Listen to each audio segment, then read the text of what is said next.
Y muchas gracias. Espero que estén todos muy bien, contenta, muy feliz de estar en este espacio compartiendo la palabra y presentando a dos grandes en estos temas. Esta es la tercera sesión en el marco del cuarto taller de taller comunitario, entendiendo las autonomías en Michoacán. Como primer momento tendremos la participación de la doctora María Carmen del Ventura Patiño, que nos hablará respecto del tema de autonomías, tierras comunales, tierra y territorio. La doctora es egresada del Centro de Investigación y Estudios Superiores en Antropología Social, el CIESAS Occidente, y profesora investigadora en el Colegio de Michoacán. Dentro de sus últimas publicaciones podemos encontrar los temas sobre emergencia indígena en Michoacán, el ejercicio de derechos de facto y de jure, las tierras comunales, regulación agraria y el costumbre en la Cañada de los 11 pueblos en Michoacán a principios del siglo XXI y la iniciativa de la Ley de Desarrollo Agrario, 10 puntos contra la propiedad social. Por otra parte, sus libros últimamente publicados está el de Volver a la Comunidad, Derechos Indígenas y Procesos Autonómicos, editado por el Colegio de Michoacán, Derechos Indígenas en Disputa, Legislaciones Estatales y Tensiones Locales, también por el Colmich, y el libro Democracia, Cultura Política y Ciudadanía en el México de hoy, entre una coedición del CIMSUR UNAM y el Colegio de Michoacán. Bueno, pues doy la palabra a la doctora. La dinámica será una exposición de 30 minutos sobre el tema que ya se comentó y después daremos paso a nuestro compañero Pavel para que también haga la intervención propia. Si tienen comentarios, dudas, está el chat dentro de aquí de la plataforma de Zoom y también estaremos verificando los comentarios que se hagan a través de la transmisión de Facebook. Bienvenidos y mucho gusto nuevamente. Muchas gracias por estar aquí. Adelante, doctora. Bueno, pues buenas noches a todos. Muchas gracias, Pame, por la presentación y también quiero extender el agradecimiento a la doctora Day, pues quien ha tomado esta iniciativa de organizar el cuarto taller comunitario, que implica pues muchísima organización, mucho esfuerzo, mucha dedicación y principalmente mucho corazón, tenacidad para mantenerlo por varios años. Y bueno, quiero hacer público mi agradecimiento a esta iniciativa y bueno, Pame, por la moderación de esta mesa. Y bueno, el tema que un poco me convocaba la doctora Day es sobre autonomías, y entonces, bueno, mi trabajo que voy a presentar aquí se titula Autonomías Comunales, Tierra y Territorio. Voy a tratar de compartir la presentación. Ustedes me dicen si lo logré bien.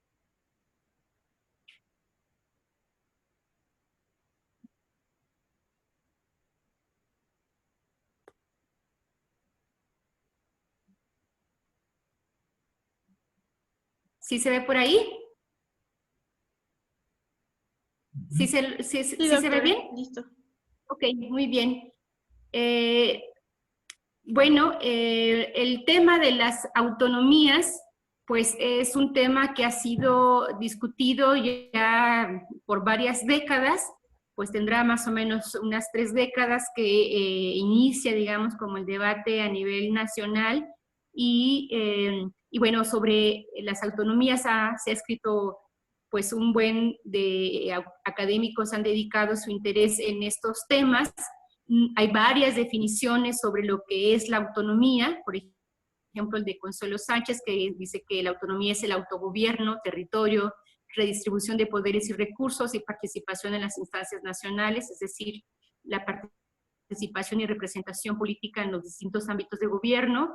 Y también, por ejemplo, la definición de Arturo Escobar, que se ubica, digamos, en las corrientes decoloniales, y señala que la autonomía pues es un proceso tanto cultural como político y se trata de formas autónomas de existencia y organización política y de toma de decisiones. Desde mi punto de vista, entonces, la autonomía es un, digamos, es polisémica, no hay una sola definición, y entonces habría que hablar más bien de autonomías en plural. Y habría que asumirla tanto como un discurso, como práctica, así como su reconocimiento legal.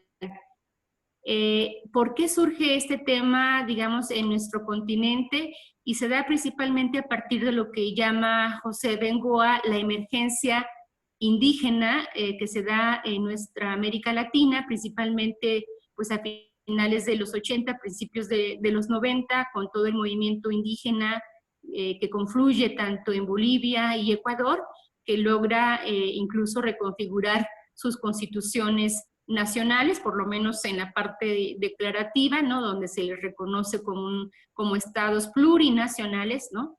Y bueno, que reconfigura de alguna manera la relación del Estado con los pueblos indígenas. En el caso de México, bueno, pues el movimiento importante que tenemos a principios de la década de los 90, pues es el movimiento zapatista, que bueno, ya es ampliamente conocido y que ha tenido pues toda una larga lucha desde la búsqueda de la negociación, de la inclusión en la Constitución, de redefinir la relación con el Estado, hasta la construcción pues, de las autonomías bajo sus propios términos, ¿no? Algunas de las organizaciones que introducen, digamos, este tema de las autonomías en los 80 fue el Frente Independiente de Pueblos Indios en el estado de Chiapas, quienes ellos, una de sus demandas era justo las autonomías, un poco abrevando de los procesos autonómicos que se dieron en Nicaragua y la conformación de lo que en ese momento se llamó pues, las regiones autónomas pluriétnicas. Y bueno, de alguna manera, pues en esta relación, haciendo eco a estos procesos, se fueron formulando esta serie de reivindicaciones. Y bueno, también este tema autonómico pues tiene mucho que ver también con las discusiones que se han dado en otras instancias, como la Organización de Naciones Unidas, a partir de la cual, bueno, pues se han aprobado una serie de tratados internacionales que ya son también ampliamente conocidos, pues como el Convenio 169, ¿no? En 1989, que firma nuestro país, y bueno, más adelante también, pues la Declaración de los Derechos Humanos de los Pueblos Indígenas y toda la, digamos, el eco de procesos jurídicos de reformas a nuestra Constitución que tienen lugar años más tarde. Entonces, bueno, yo propongo que lo que habría que pensar sobre las autonomías, pues sería autonomías en plural, ¿no? Y pensando que no hay una sola definición y que además, más allá de lo que los académicos puedan, en sus esfuerzos intelectuales de conceptualizar de qué es la autonomía, me parece que lo que habría que hacer es centrarnos en el análisis de procesos concretos, locales, ¿no? Creo que en nuestro país se dan dos vías, desde mi punto de vista, que serían pues, los procesos autonómicos de jure y los de facto. Incluso los de facto tampoco son uniformes, ¿no? De jure, por ejemplo, podríamos pensar en el proceso que se dio en Cherán, es decir, que a través de la judicialización de los derechos lograron el reconocimiento, por ejemplo, bueno, de nombrar a sus autoridades por usos y costumbres, y que, bueno, están apelando al derecho para este reconocimiento y a las instancias judiciales. Pero también, pues, en efecto, tenemos otros tipos de procesos que son más de facto, más de hecho, como pues los que se dieron a partir del EZLN y del rompimiento con el gobierno nacional y con la, digamos, la reforma del artículo segundo de nuestra Constitución en el 2001, que no respondió pues a los reclamos de los zapatistas y que a partir de ahí dijeron, bueno, pues nosotros entonces haremos nuestra autonomía de hecho, ¿no? Sin permiso, y que implica pues el rompimiento con las instancias gubernamentales. Tenemos este tipo de autonomía, pero también tenemos esta otra autonomía desde mi punto de vista que también es de facto, que es pues estos procesos que se vieron en la sesión pasada, en este taller, por ejemplo, el caso de la comunidad de Nurío, que para mí es un ejercicio de autonomía, pues de facto, y que ya fue ampliamente discutida y expuesta por los propios actores en la sesión pasada. Pero yo aquí también me gustaría referir, poder aprovechar este espacio para poder compartir con ustedes estas otras reflexiones, digamos, respecto a lo que hay de autonomía desde mi punto de vista, y estaría hablando yo más bien de cómo se ha venido ejerciendo una cierta autonomía desde los gobiernos locales, y esta autonomía que yo denomino comunal. Y la entiendo como una imbricación particular de instituciones civiles, agrarias, judiciales, religiosas y tradicionales, como resultado de procesos históricos de apropiación y resistencia, como una especie de palimpsesto construido a través del tiempo, que tampoco son homogéneos y tampoco son el paraíso y todo armónico, no está libre de conflictos, pero una característica importante que podríamos señalar respecto a estos gobiernos comunales y el ejercicio de esta autonomía local o comunal sería esta apropiación y resistencia de todos los contextos políticos y jurídicos a partir de los cuales ha estado o han tratado de sujetar a los pueblos indios en aquel entonces en la colonia, y bueno, lo que ahora serían pues los pueblos y las comunidades. ¿Y a qué me estoy refiriendo? Cuando yo hablo de inmigración, estoy hablando del ejercicio de un gobierno local que está construido a partir de la apropiación de las figuras institucionales, como sean pues, las civiles, ¿no? El jefe de tenencia, las judiciales, el juez de tenencia, que ahorita voy a explicar más en concreto, y las autoridades agrarias, que esas son, digamos, las figuras que desde el Estado se han impuesto para la gobernabilidad de las comunidades indígenas. Y me refiero a esta forma de gobierno, por ejemplo, respecto a las autoridades agrarias, como podemos ver en la lámina, pues están tanto el Comisario de Bienes Comunales, el Consejo de Vigilancia en términos agrarios, tenemos al jefe de tenencia, comandante del Poder Político Administrativo, y tenemos el juez de tenencia, que vale decir que en el 2005 el Congreso del Estado, yo creo que ya muchos de ustedes lo saben, bueno, pues a través de un decreto aprobó la desaparición del juez de tenencia, que venía cumpliendo un papel muy importante en la regulación de los conflictos internos, en la resolución, digamos, de las tensiones en distintos ámbitos, no solamente familiares, sino también penales y de otro carácter, y que en algunas comunidades, pues, en efecto, en el 2013 el Poder Judicial ordenó a través del ayuntamiento que fueran a recoger los sellos de los jueces comunales. Algunas comunidades entregaron el sello y en efecto desapareció esta figura, pero en otras no entregaron el sello. Ellos dijeron, la asamblea me nombró, y mientras la asamblea manifieste que yo debo continuar con este encargo, yo seguiré cumpliendo con estas funciones.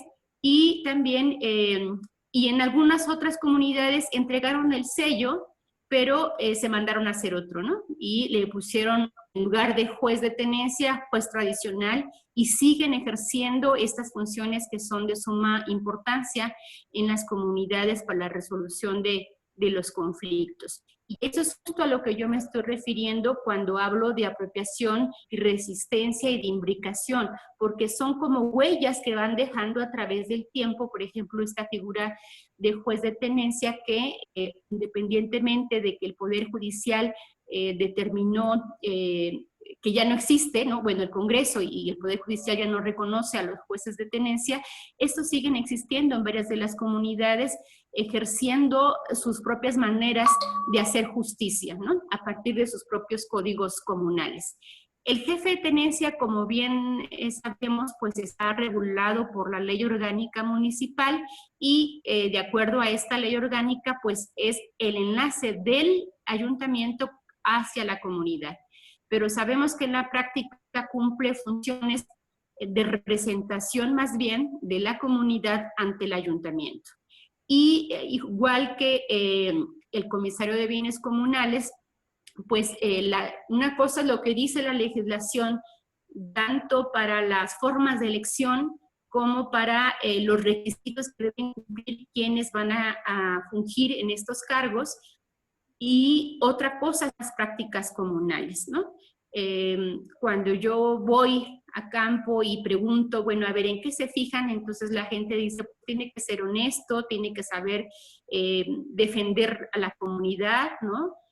Conocer los linderos, debe ser una persona de edad, que sea un ejemplo, en fin. Y eso no lo dice la legislación dice, bueno, para ser miembro del Comisariado de Bienes Comunales, pues tiene que ser evidentemente pues un comunero legalmente reconocido, estar, pues no tener ninguna, digamos, que haya cometido ningún delito que amerite pena privativa de la libertad, en fin, igual el jefe de tenencia, ¿no? Una cosa es lo que dice la legislación, pero finalmente lo que priva en las comunidades pues son las prácticas en la localidad, en donde en lo que se fijan pues son otra serie de requisitos. Por eso estoy hablando de esta apropiación. Si bien tenemos la figura de la representación agraria del poder político administrativo a través del jefe de tenencia, y lo que ya señalé respecto al juez de tenencia, en varias comunidades existen otras instancias que son de suma importancia para el ejercicio del gobierno local, como sería lo que se denomina en algunas comunidades el ayuntamiento. Y no me refiero al ayuntamiento municipal, sino así denominan a las instancias creadas por una serie de miembros que en algunos constituyen este ayuntamiento, los que ya ocuparon algún cargo en la comunidad, y entonces se conforman como una especie de asesores o de consejeros que acompañan al resto de las autoridades para pues, discutir algún problema o acompañarlos en alguna gestión. En otras comunidades le llaman el cabildo, y no es el cabildo municipal, sino el cabildo, tanto el ayuntamiento como el cabildo, pues son instancias que nos remiten como reminiscencias de lo que fueron las repúblicas de indios, y entonces estamos hablando pues de ya varios siglos que han pasado, que desapareció la República de Indios, y sin embargo siguen existiendo, obviamente no como aquellas, la función que cumplían en aquel entonces, sino pues con nuevas funciones y digamos refuncionalizados o reconfigurados a partir de las condiciones concretas que se necesitan para el ejercicio de gobierno local en cada una de las comunidades. Aparte de la figura del ayuntamiento y del cabildo, pues existe también lo que hemos encontrado, es lo que le llaman el consejo comunal, que bueno, por ejemplo, en el caso de Nurío, pues ellos ya desde el 2004-2005 habían creado estos consejos comunales, y en algunas otras comunidades también ya existen. Y también pues me refiero a la estructura barrial, que en algunas de las comunidades, por ejemplo, existen los representantes por barrio que también participan pues en la deliberación pues de los asuntos importantes de la comunidad. Y obviamente pues tenemos también a la asamblea común como una instancia de suma importancia en donde finalmente se toman las decisiones más relevantes. Aparte de esta estructura, pues también tenemos la estructura religiosa o el sistema de cargos, que desde mi punto de vista también cumple una función importante en el ejercicio del gobierno local. Por ejemplo, incluso el mismo juez de tenencia no solamente atiende los asuntos de los conflictos, sino también es una figura de autoridad en el propio sistema de cargos. Entonces también cumple una función religiosa. Yo estoy hablando de una imbricación. Por ejemplo, en el caso de la comunidad de Acachuén, existe pues ya el Comisariado de Bienes Comunales.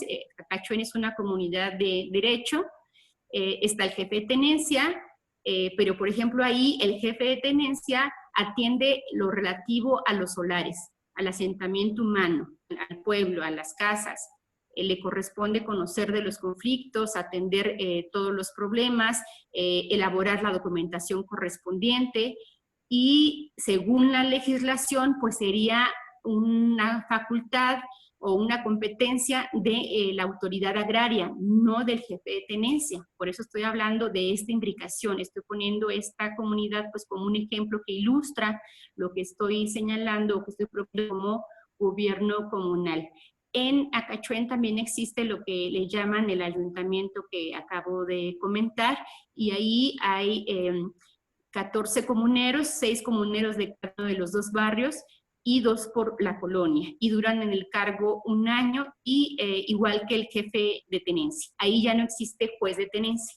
Y entonces estamos como en un traslape, digamos, no solamente en el ejercicio de lo que establece la legislación correspondiente para cada uno de los ámbitos, llámese jefe de tenencia, llámese autoridad agraria, sino también de la legitimidad que emana del ejercicio de la decisión comunal respecto a las funciones que le compete a cada uno, las maneras de elegirlo y los requisitos que establecen para nombrar a aquellos que van a ocupar estos cargos.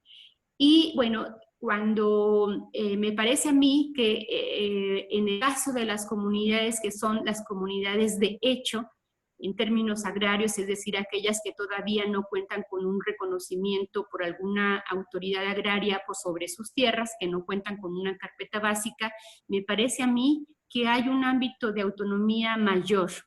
En efecto, existe la asamblea comunal, y en esa asamblea comunal no solamente acuden quienes son sujetos agrarios, sino acuden todos los que son reconocidos en la comunidad como comuneros. En alguna comunidad me decían los que son ciudadanos. ¿Y quiénes son ciudadanos? Pues los que cumplen con todas sus obligaciones, bueno, que son casados o mayores de edad, que tienen familia a su cargo y que también participan pues en las faenas, en las cooperaciones, y eso significa entonces que para ser ciudadano, primero son las obligaciones y luego los derechos.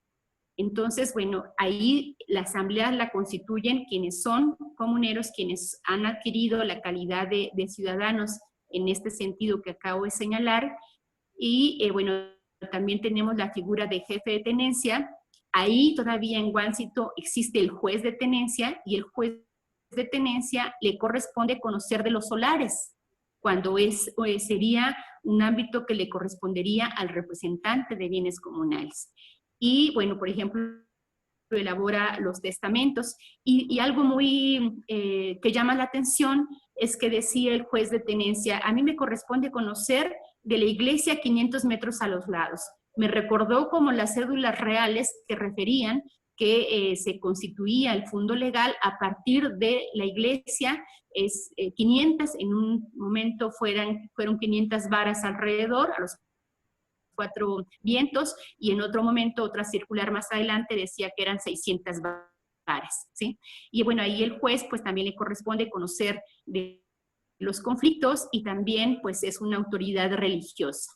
En Guáncito tenemos no un comisariado de bienes comunales, sino un representante de bienes comunales, en virtud de que todavía es una comunidad de hecho.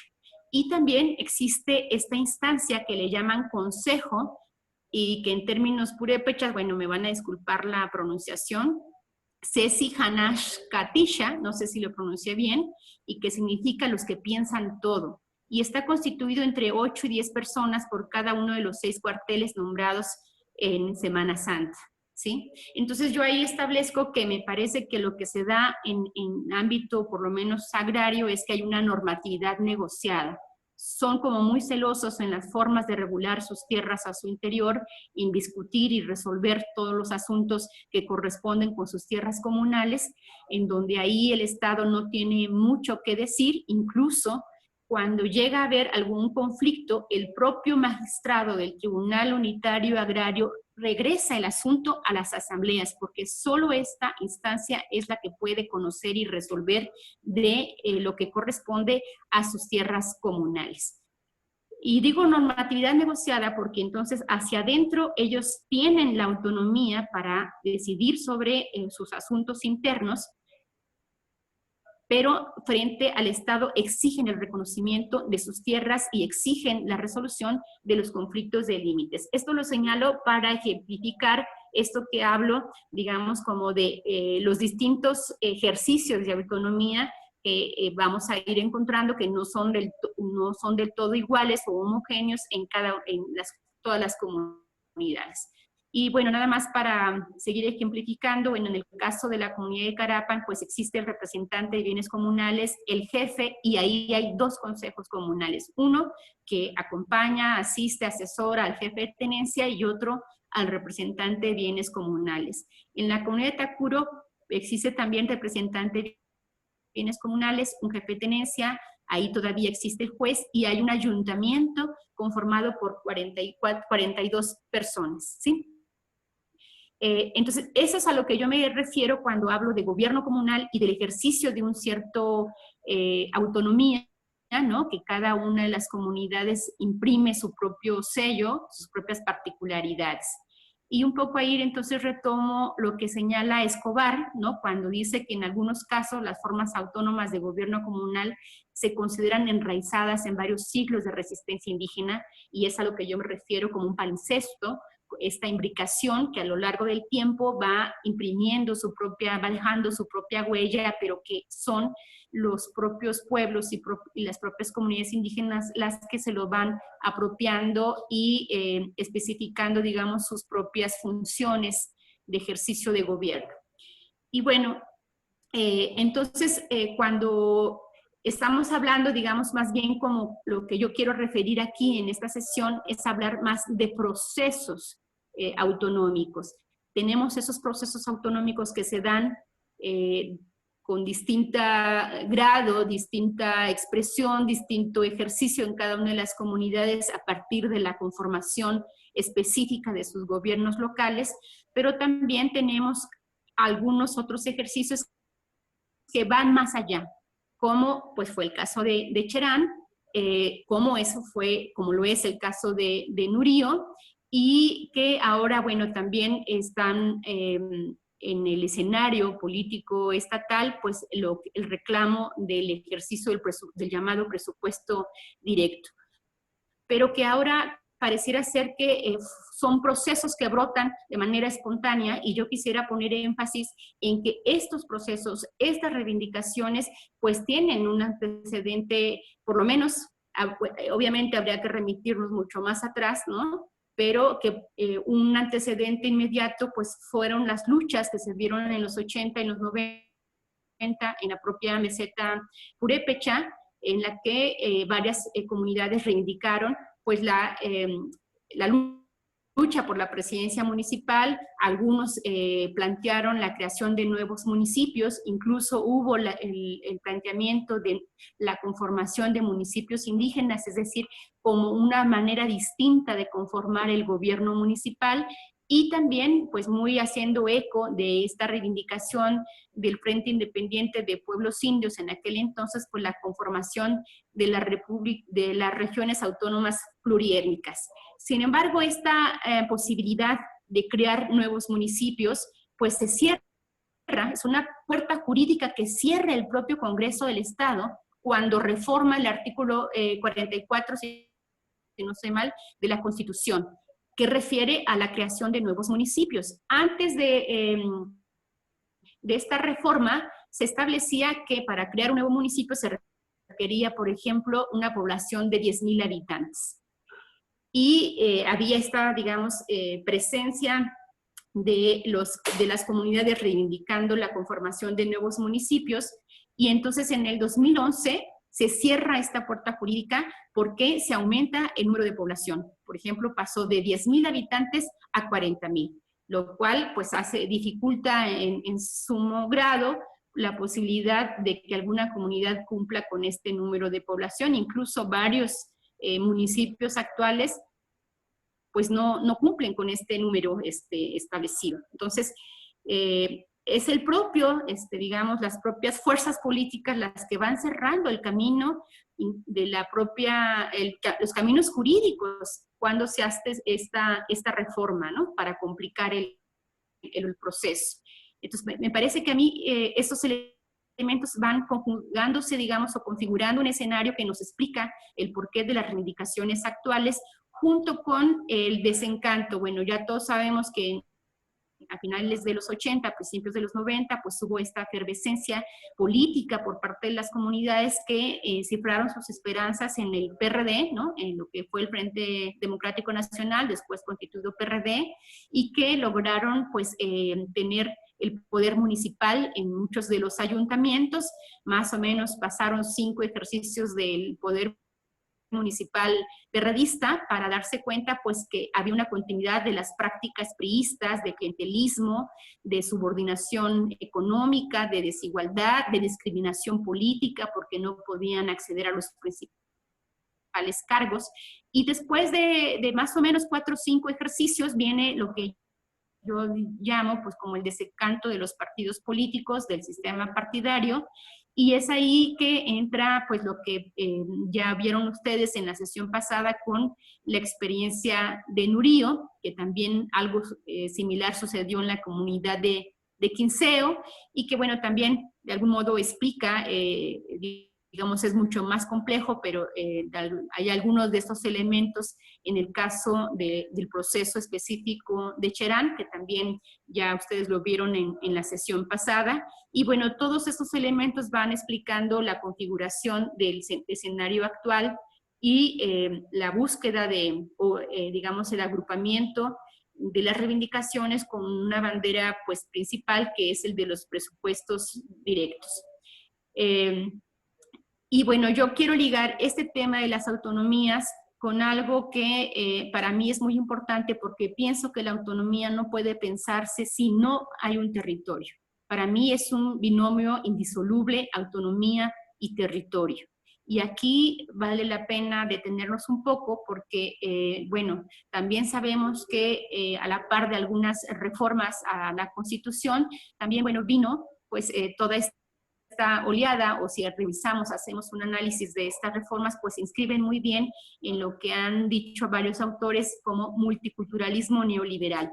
Es decir, sí reconocemos que en el Estado-Nación no es monoétnico, ¿no? Que existen varias culturas que merecen reconocimiento, que merecen el reconocimiento de ciertos derechos, pero esos derechos se quedan en el plano declarativo y sin trastocar las estructuras económicas, sin reconfigurar de fondo la relación del Estado con los pueblos indígenas, desde mi punto de vista, porque pienso que el núcleo duro de estos derechos pues son la participación y la representación política de los pueblos indígenas en los distintos ámbitos de gobierno, no solamente el municipal, y tienen que ver también con los derechos al territorio y a la justicia.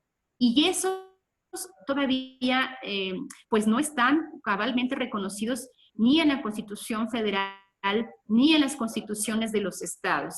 Desde mi visión, y bueno, digamos más o menos en términos generales, hay algunas constituciones estatales que tienen pues algunos puntos de avanzada, pero finalmente, por ejemplo, el tema del territorio sigue supeditado y subordinado o sujeto a lo que establece el artículo 27 constitucional y la ley reglamentaria, que solamente refiere al reconocimiento de tierras, en tanto núcleos agrarios, ejidos y comunidades. No así el territorio, ¿sí? Y bueno, la diferencia es sustancial porque cuando hablamos de tierra, pues es una superficie con medidas determinadas que sirven para cultivar, para habitar, en fin, para distintos tipos de actividades ganaderas, agrícolas, y que entonces nos estamos refiriendo más bien a tenencia de la tierra, que como acabo de señalar, pues está regulada por el artículo 27 y su ley reglamentaria. Entonces es una superficie de tierra determinada, y a diferencia de territorio que ya sí está siendo reconocido por el Convenio 169, la Declaración de los Derechos Humanos de los Pueblos Indígenas en el 2008, y también, bueno, ahora en parte con el artículo primero de la Constitución, que se reformó en junio de 2011, que reconoce o eleva rango constitucional los tratados internacionales. Y el Convenio 169 es, en ese sentido, ha sido una herramienta jurídica muy importante como para la defensa del territorio de los pueblos indígenas. Y territorio pues no solamente es esa superficie de tierra o de suelo, sino el hábitat, dice el convenio 169. Es decir, todo ese, no solamente un espacio geográfico como soporte material de recursos, sino todas las relaciones que también involucra o que van construyendo los habitantes en ese lugar. Es decir, tiene una dimensión física, material, pero también inmaterial, simbólica y política, que es en donde yo quiero poner el acento. Donde no puede haber autonomía si no hay un territorio en donde ejercer la jurisdicción, el gobierno de los pueblos indígenas. Por eso la lucha también debe ser siempre el de la defensa del territorio. Y bueno, ya para cerrar, porque bueno, no sé cómo voy del tiempo, Pame ahí me va a hacer favor de avisarme, para poner nada más esto en contexto, la lucha de la comunidad de Santo Tomás en el Axamani, que, bueno, estaba como en esta, sumido, digamos, o sumergido a esta idea más bien de la regulación de las tierras a partir del marco agrario, ¿no? En donde el resto de los que no eran sujetos agrarios no podía participar, pero a partir de una serie de abusos que cometió una empresa agrícola, pues los comuneros, los que son ciudadanos, los que participan, sean reconocidos como sujetos agrarios o no, tomaron en sus manos la decisión de la defensa del territorio, no solamente de la tierra, y lograron, pues a partir de su visión de comunidad, de su comunalidad, de cumplimiento de sus obligaciones, a través de una asamblea, pues romper las relaciones con la empresa, recuperar el territorio y empezar a reconfigurar, digamos, su vida comunal. Incluso, bueno, ustedes en esta lámina podrán ver en la foto derecha, pues también el recorrido por el territorio para su defensa. Y entonces esto nos habla pues de las reconfiguraciones que se están dando en las comunidades, que yo señalo en un texto, es volver a la comunidad. Es decir, no apostarle a las relaciones que se tenían con los partidos políticos como si fuese esta la lucha en la democracia electoral, la posibilidad de reconfigurar la relación, sino es la fuerza comunal desde adentro la que va a convertirlos en sus propios interlocutores ante los distintos actores. Muchos son los desafíos que enfrentan las comunidades porque, como ya señalé, pues no son todo armónicos, no todo es el paraíso. Hay distintos proyectos de comunidad que se están disputando al interior de estas y, bueno, pues depende, digamos, de la capacidad, de la cohesión, de la construcción de mecanismos para conocer de los asuntos, para conocer de los conflictos y para construir los consensos que hace la diferencia entre una comunidad y otra. El tema de la judicialización, de la reivindicación de los presupuestos vía judicialización, me parece que tiene como dos lecturas. Por un lado, pues sí, el de la redistribución más justa de los presupuestos municipales, por un lado, y la posibilidad de determinar qué se hace con esos recursos, aunque están subordinados a las reglas de la Secretaría de Finanzas.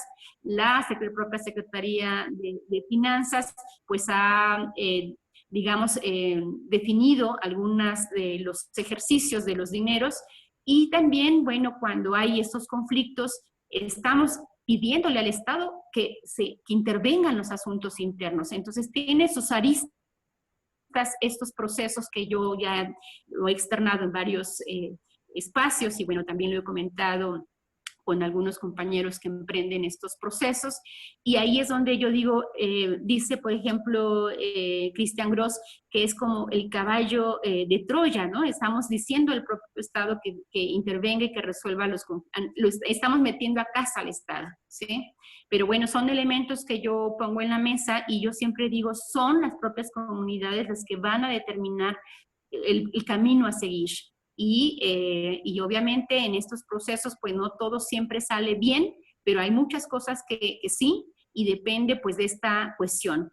Solo para terminar, quiero señalar que parte de los desafíos actuales que están enfrentando las comunidades, pues no solamente es este abandono del Estado y pues de la agricultura que pues es parte vital de la vida de las comunidades y que entonces los obliga de alguna manera a vender o a rentar sus tierras, a que vengan otros inversionistas a querer decidir sobre qué se hace y no en las tierras comunales o en los territorios y incluso en los ejercicios de gobierno local.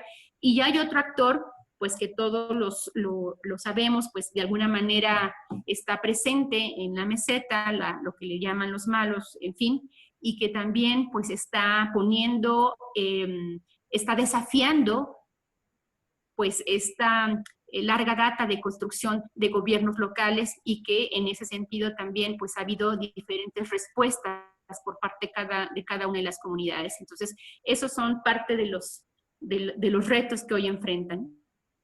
Y bueno, pues yo hasta aquí lo dejaría, Pame. Perfecto, muchísimas gracias, doctora.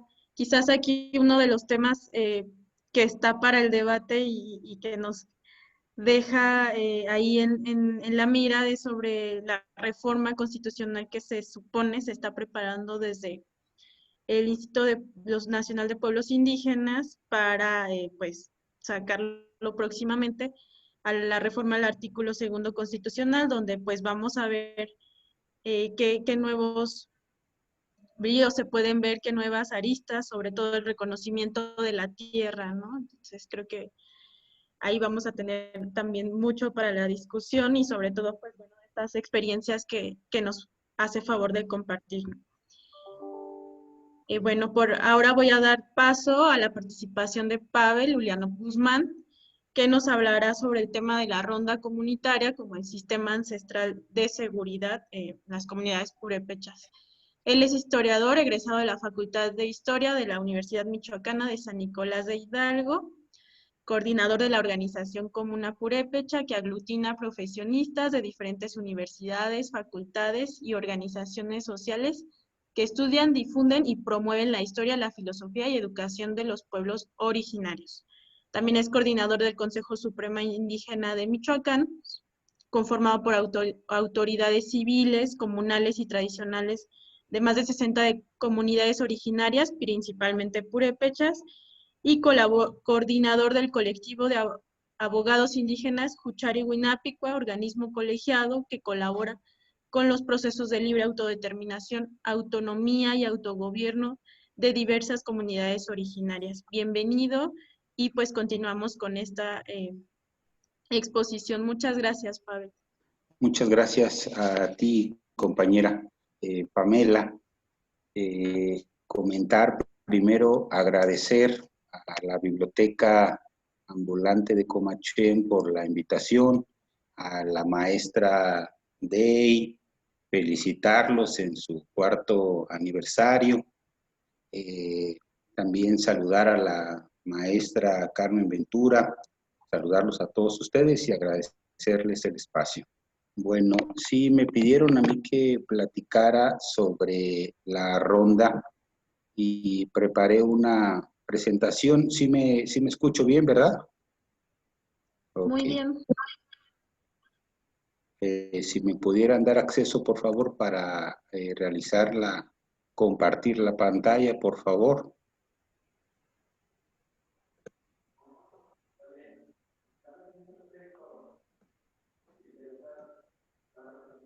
Creo que ya la tiene. Ahí está. Ok. Muy bien.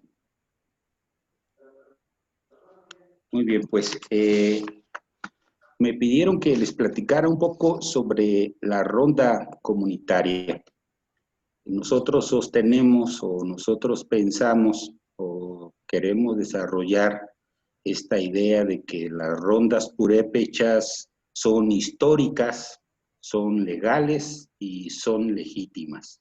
Consideramos que es una expresión de soberanía popular, que son fuerzas de seguridad históricas de las comunidades originarias de Michoacán y que tienen una vigencia o antecedentes históricos muy remotos desde tiempos prehispánicos. Por ello representan una visión de mundo precolombina. y en tiempos contemporáneos pues constituyen una forma de autodeterminación, autogobierno y soberanía indígena. Si observamos un poquito la historia, antes del proceso denominado comúnmente como conquista, los pueblos originarios, y en particular el pueblo purépecha, se organizaba comunalmente, se organizaba por medio de barrios para la defensa o para la expansión de los señoríos, de la expansión del territorio. La organización por medio de barrios era vital, tanto para conformar el ejército purépecha como para ver las estrategias y tácticas de combate que tenían los antiguos purépechas. A través de la representatividad de los barrios se reclutaba a los guerreros purépecha y durante las batallas eran divididos en barrios o en pueblos. Hay un artículo bueno que se llama Guerra, Conquista y Técnicas de Combate entre los Antiguos Tarascos, de Roberto Martínez. Este artículo hace todo un recuento de cómo combatían, las armas que utilizaban, las estrategias y las tácticas de lucha. Y esto también se puede observar en este multicitado libro de la relación de Michoacán, en la tercera parte, en el capítulo 5, donde se describe que la organización de barrios para la guerra. Y cito, a cada uno de estos valientes hombres encomendaban un barrio, que era como capitanía, y iba con cada barrio un principal que llevaba la cuenta de cada barrio y conocía a los vecinos de él. Iban a esta conquista los de Michoacán y los chichimecas y otomíes, que el Cazonci tenía sujetos y matlacincas, y enviaba al Cazonci toda esta gente su capitanía general. Es decir, estaba por medio de barrios organizados para la defensa y para la lucha, y el capitán general pues era el propio Cazonci Goirecha. Esto está en el capítulo Cómo destruían o combatían los pueblos, en este libro que se le atribuye a Jerónimo de Alcalá. También es importante recordar la forma de organización del pueblo purépecha, este modo de producción prehispánico que mantenían, su división social para el trabajo. Antes del arribo de los españoles se organizaban de manera comunal para la producción por medio de gremios, y se han registrado por lo menos 28 grupos ocupacionales, entre ellos, pues, por supuesto, campesinos, cazadores, pescadores, artesanos. Y esta particular forma de organización social, por supuesto, también funcionaba en sus ejércitos. Hay un estudio de Roger Bartra, que se denomina Los Tarascos, que también explica todo este singular modo de producción. A continuación, después, durante el periodo que se denominó durante la colonia, las rondas fueron institucionalizadas en Michoacán durante esta llamada República de Indios, en la cual se estableció unos territorios donde estaba densamente poblado por indígenas, y que funcionó una especie de sincretismo entre las autoridades españolas e indígenas. En este marco, para tener una buena gobernación, pues había diferentes funcionarios. Estaba el gobernador, los alcaldes, los alguaciles, pero pues también, por supuesto, había las rondas. Ahí ya es el primer reconocimiento institucional por parte de la corona española, y se le denominaba de diferentes formas: ronda de noche, ronda de vigilancia, y entre otros nombres. En la imagen pueden observar un ejemplo de la República de Indios de Pátzcuaro, de este elaborador Felipe Castro.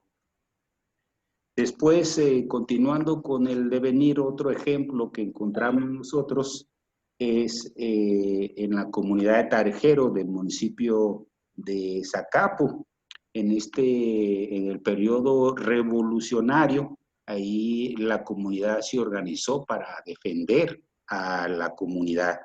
En este proceso que hubo, en donde hubo varios pueblos que resultaron incendiados, pues la comunidad de Tarejero se defendió y defendió a su comunidad y utilizaban estos que están aquí, especies de fortines. Existían 7, en la actualidad ya nada más quedan 3. Incluso, por supuesto, varios compañeros de Tarejero pues fueron reconocidos con grados en el ejército y participaron y tuvieron importantes triunfos durante la revolución.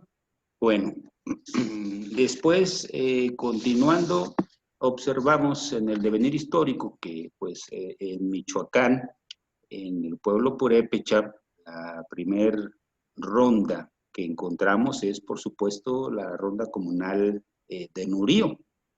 Este proceso que ya rememoraban o estudiaron en pasadas ocasiones y que también rememoraba la maestra Carmen Ventura, este proceso de autonomía sin permiso de nadie, que encabezó Tata Juan Chávez y otros compañeros. Ahí conformaron el primer consejo de gobierno comunal y también, por supuesto, en este proceso también conformaron lo que en un primer momento se llamó o nombraron como policía comunal y actualmente se denomina ronda comunal. Ellos también fueron de los primeros en que no permitieron la instalación de casillas electorales. Después continuamos con otro proceso también muy importante de defensa del territorio, que es el que tienen los compañeros de Ostula. Ellos conformaron en su devenir la Guardia Comunitaria para defender su territorio, también para defenderse en contra de las mineras. Tienen a los costados o a los lados mineras transnacionales, pero ellos no han permitido el ingreso de mineras a su territorio. Y tienen, por supuesto, muchos asesinatos y desapariciones, más de 36 muertos, más de 4 desaparecidos, un menor de edad asesinado. Entonces, pues en este proceso de lucha por su territorio, por la justicia, por la verdad, instauraron también su propia guardia comunitaria. Otro que es, y este es de los más conocidos, es el que se realizó en la comunidad de Cherán, un proceso de defensa de los bosques que evolucionó a un proceso de autonomía, autodeterminación y autogobierno.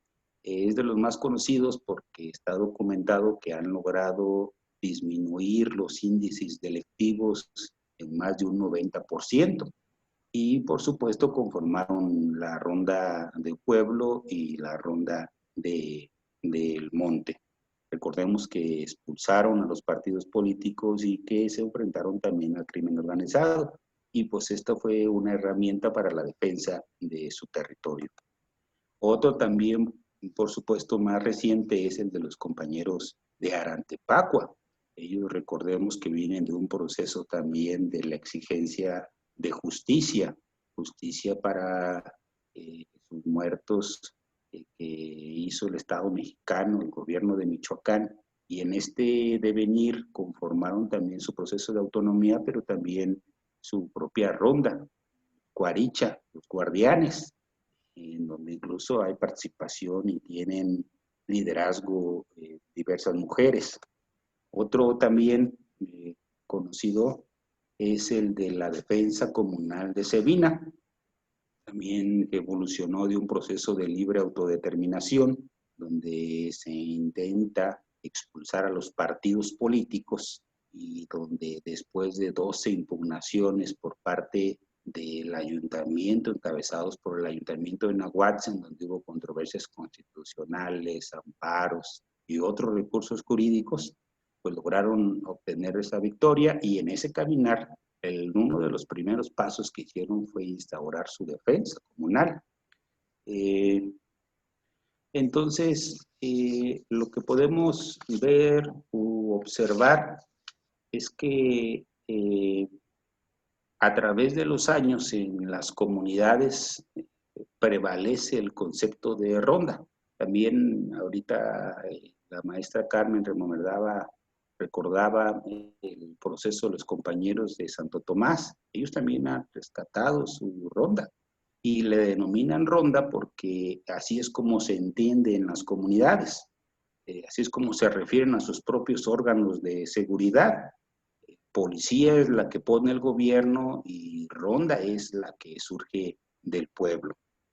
Esto pues no viene de una ocurrencia contemporánea de las comunidades, sino como observan, pues viene de un arraigado proceso histórico. También recordemos que el concepto pues de policía es un concepto que emerge de las revoluciones burguesas del siglo XVIII, en concreto con la Revolución Francesa, con la creación del Ministerio de Policía en 1796. Entonces, y el concepto de ronda, pues proviene tradicionalmente de la acción de rondar, es decir, donde un grupo de personas circulan, vigilan, inspeccionan una determinada área o lugar. Bueno, no solamente viene de un proceso histórico de larga duración, sino también es una cuestión perfectamente legal.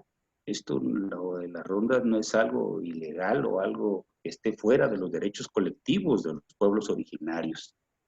Tienen fundamento en por lo menos 5 cuerpos jurídicos internacionales y nacionales donde respaldan estos derechos colectivos de las comunidades originarias. Y no solamente son legales, sino también son legítimas, y son legítimas porque pues son propuestas, son inspeccionadas, son sancionadas por la máxima autoridad de las comunidades indígenas, que es la Asamblea General. Es decir, las asambleas generales ponen y quitan rondas comunales. Entonces, por eso es también, son también legítimas y surgen debido a la incapacidad del Estado mexicano, llámese gobierno federal o gobierno del Estado, sin importar el partido del color en el poder.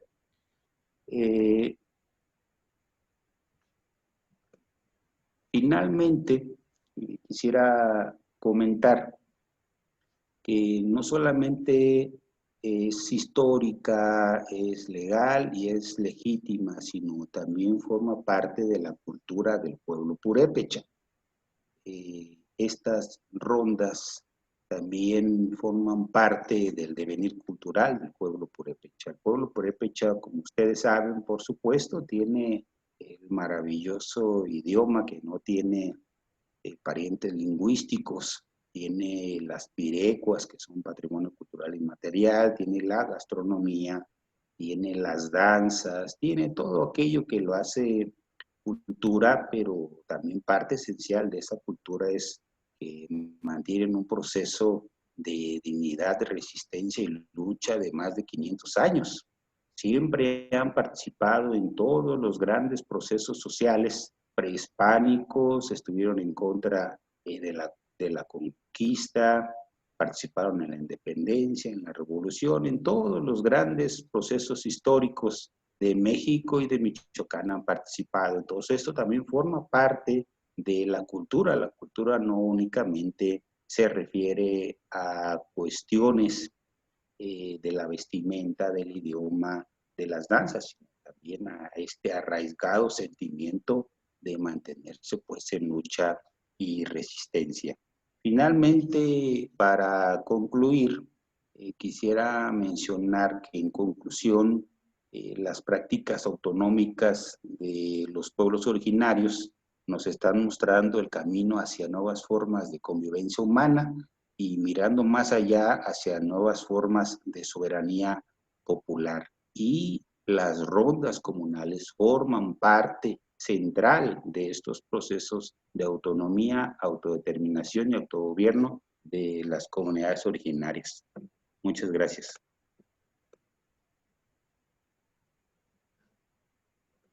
Muchas gracias, Pavel, por esta gran exposición sobre los ejemplos que podemos encontrar en torno a la concepción, ¿no?, de las rondas comunitarias. Bueno, pues en este momento se abriría un diálogo, un debate para los participantes, la gente que tenemos en Comachuén. También un saludo y pues estamos abiertos nuestros panelistas del día de hoy. Adelante.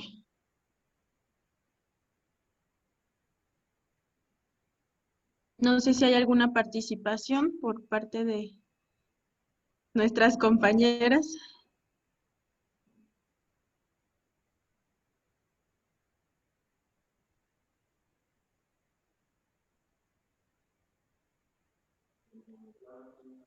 Creo Todo que muy Que claro. tienen el audio, perdón, tienen el audio apagado.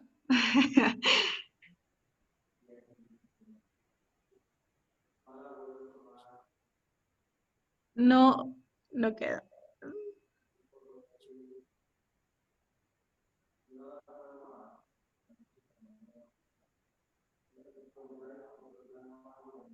creo que el compañero Ángel había levantado la mano. Perdón. Ay, no lo vi. Es que las compañeras de Comanchuén están intentando hablar, pero creo que no la activaron. La Bueno, biblioteca, adelante, Ángel. si quieren también, el que es administrador de la biblioteca comunitaria puede abrirles el micrófono a ellas. Sí. Mi pregunta era para Pavel, sobre qué opina de esta forma de ronda comunitaria que existe en Guerrero, la CRAC, que son más a nivel regional. Si cree que eso pudiera ser como una horizonte para la región Purépecha, por ejemplo.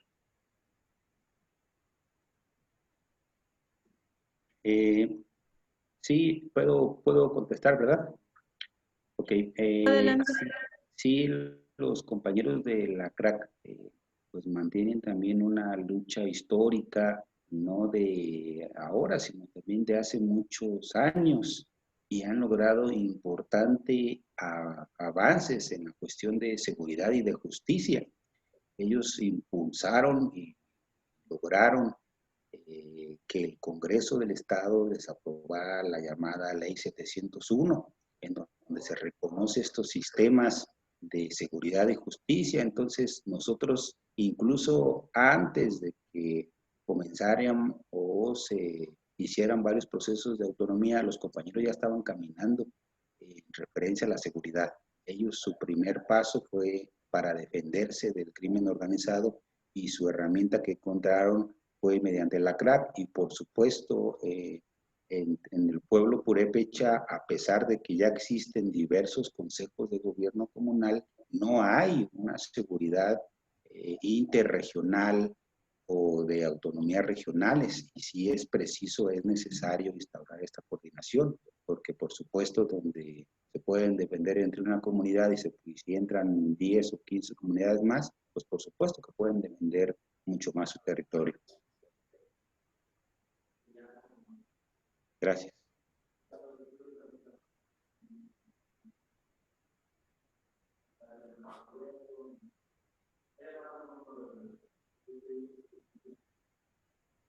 Muchas gracias, Pavel. Bueno, por aquí tenemos una participación de Leticia Mayorga. No sé si la quiere expresar aquí en el foro o le doy lectura, como usted me indique, Leti. Digo aquí para vernos, interactuar de alguna forma. Claro que sí le doy lectura.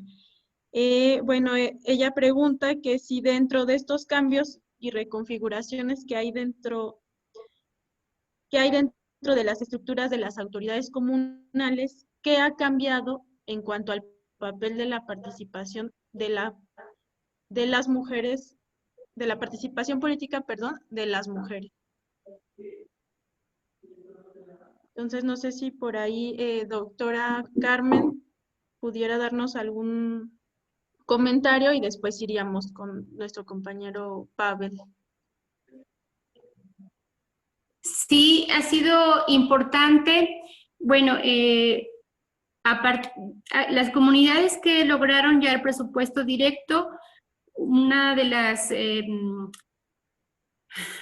solicitudes, yo no sé si condicionante podríamos decir, de las autoridades, tanto desde el proceso de información y luego consulta por parte del Instituto Electoral de Michoacán, es que los consejos comunales también se integren en esta idea de la paridad de género, se integren mujeres.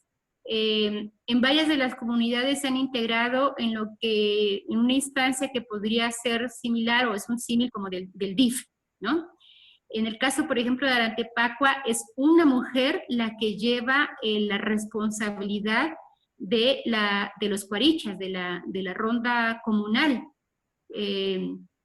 Pero, es decir, se han incorporado en distintas funciones. En varias de ellas es principalmente en los programas sociales, en lo que sería el símil del DIF, pero en otras como Arantepacua han asumido esta enorme tarea de pues resguardar la seguridad de la comunidad, que no es cualquier cosa, no es tarea menor. Pero a mí me gustaría resaltar también que independientemente de que estén o no ocupando un cargo, desde mi punto de vista, las mujeres son las que sostienen todo. De verdad, o sea, si las mujeres no se animan, no dicen basta, pues no quiere decir que los hombres no lo hagan, pero no se podría sostener una lucha en las comunidades sin la participación de las mujeres. Decía Tata Trinidad un día ahí en Cherán, que bueno, obviamente estaban hartos ya de los abusos, en fin, de la ola de violencia, pero dijo, cuando empezaron a tocar a nuestras mujeres, ahí es cuando entonces dijimos, ahora sí, agarraron valor, y porque las mujeres dijeron también ya basta, ¿no? Igual lo he visto recientemente en la comunidad de Santo Tomás, o sea, en los procesos de negociación, en la recuperación del territorio, en las asambleas, son las mujeres las que tienen una participación muy activa. Y aunque a lo mejor no las vemos cumpliendo un cargo, no es porque no tengan la capacidad, y no es porque la asamblea las esté discriminando o las esté excluyendo, sino porque hay condiciones que a veces dicen, son los hombres los que tenemos que enfrentar esto, porque lo que están enfrentando en cada negociación, en cada relación, es a veces lo que se está jugando es la vida, es decir, están en un constante peligro y dicen, nosotros asumimos eso, pero todos estos procesos de lucha, desde mi punto de vista, no podrían sostenerse sin la participación de las mujeres. Ellas son sustanciales en todos los procesos. Entonces, bueno, a mí me ha tocado ver así de manera, digamos que cuánto he aprendido, cuántas lecciones me han dado con su propia experiencia, con su propio caminar, que para mí ha sido bastante grato conocer estas otras maneras de participar en la complementariedad, desde una visión comunal. Sí, gracias. Muchas gracias, doctora. Adelante, Pavel, respecto a esta pregunta que nos hacen, ¿qué ha cambiado en cuanto al papel de las mujeres en la participación política? Yo pienso que también una constante en la historia del pueblo purépecha es la participación de la mujer en todos los procesos históricos. Solamente que la historia oficial pues no la reconoce. Fácilmente se les puede rastrear en el tiempo de la conquista. Son ellas las que iniciaron la primera rebelión, son ellas las que le dijeron a los hombres por qué no combatían, por qué no luchaban, por qué no defendían el señorío. Y se puede rastrear en todos los procesos históricos. Pero hay un ejemplo muy bueno, o dos ejemplos muy buenos. Es uno que tienen los compañeros las compañeras de la comunidad de Santa Fe, La Laguna. Ahí no les era permitido la participación de la mujer en las asambleas generales. Y ellas les arrebataron o les quitaron ese monopolio a los hombres a través de la lucha por la defensa de su tierra. Llegó un momento en que incluso todos los hombres, o la mayoría, estaban pues encerrados. Los encerró el gobierno del estado, y quienes lideraron, quienes encabezaron fueron las mujeres, y con esa lucha lograron terminar con ese monopolio. Y hay otros muchos ejemplos. Está el ejemplo de las ligas femeniles de Primo Tapia.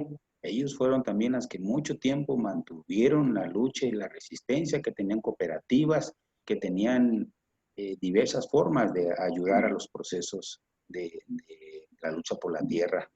Y ese es un ejemplo. Otro ejemplo es, como ya lo comentaban, más actual, que pues con estos procesos de libre autodeterminación, con libre autodeterminación o sin libre autodeterminación, cada vez más las mujeres están participando en la política comunal o en la política de sus comunidades. Hoy más que nunca vemos varias autoridades que son mujer. Está, por ejemplo, el caso de la jefa de tenencia de la comunidad de Siragüen, de la jefa de tenencia de la comunidad de Jucutacato, de la jefa de tenencia de la comunidad de Tarejero, la comisariada de bienes comunales de Sicuicho. Es decir, ya hay amplia participación o más, y por supuesto también en todos los consejos de gobierno comunal.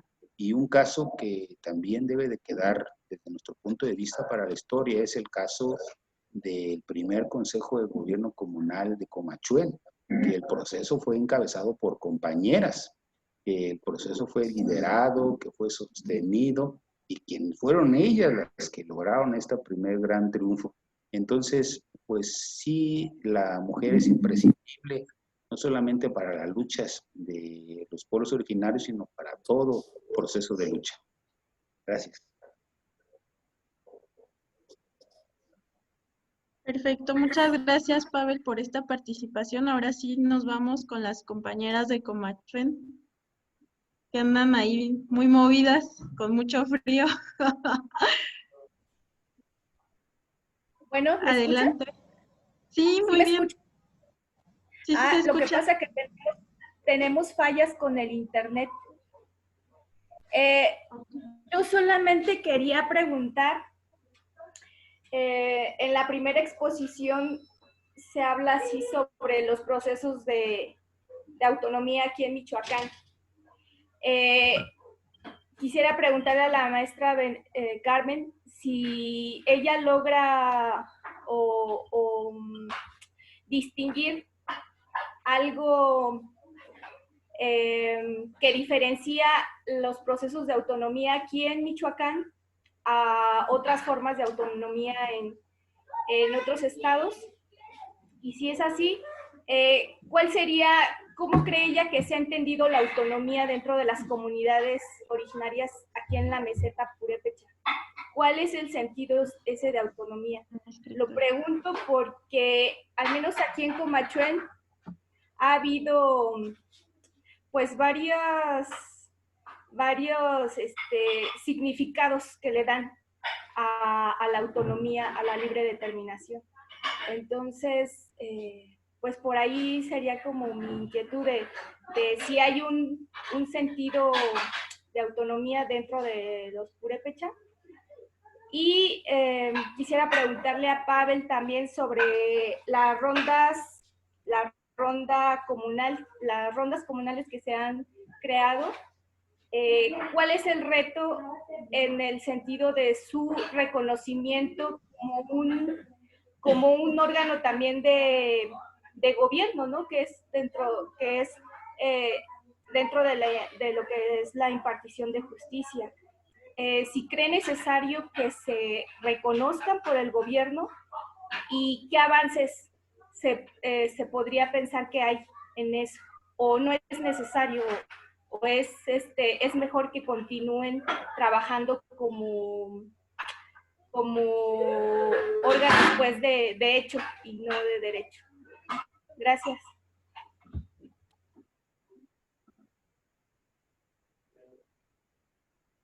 Okay. Bueno, tomo la palabra, Pame. Sí, por favor, doctora, adelante. Gracias.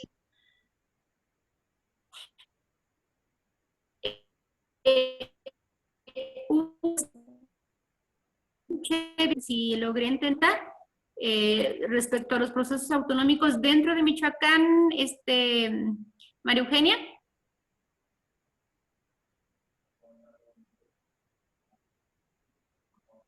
Yo que sé que sí. Bueno, creo que ya cortó ahí. Ajá, bueno, pedacitos que le entendí la pregunta es, ¿cuál es el sentido de autonomía? Yo decía al inicio de la exposición que no hay un solo contenido de autonomía, ¿no? Ni siquiera entre los propios académicos.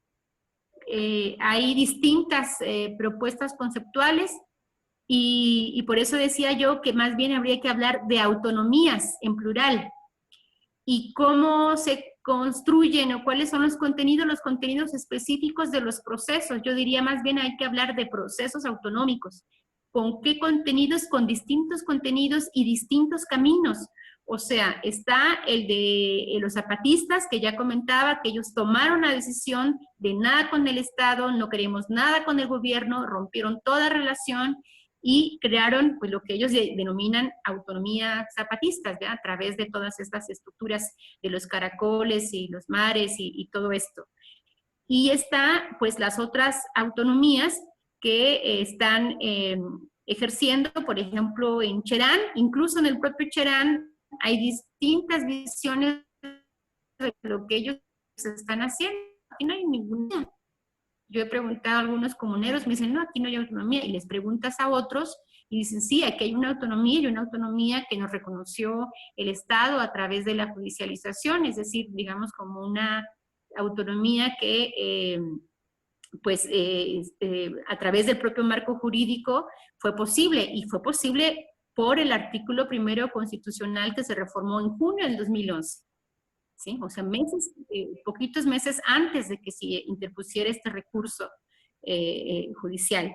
Y están las otras autonomías, como el caso de Nurío, que ya muchos conocen, que dijeron, nosotros no vamos a tratar nada con el poder municipal, pero sí queremos los recursos, pero no a través de una vía de la judicialización, sino una vía del que su capacidad organizativa y su cohesión comunal, no quiere decir que todos están totalmente conformes, pero sí tienen la capacidad de construir consensos y de construir una idea de unidad y de constituirse como sus propios interlocutores frente a las instancias de gobierno que hicieron posible que a través de un acuerdo político se les dé el recurso correspondiente desde el 2005 y que ha venido en aumento.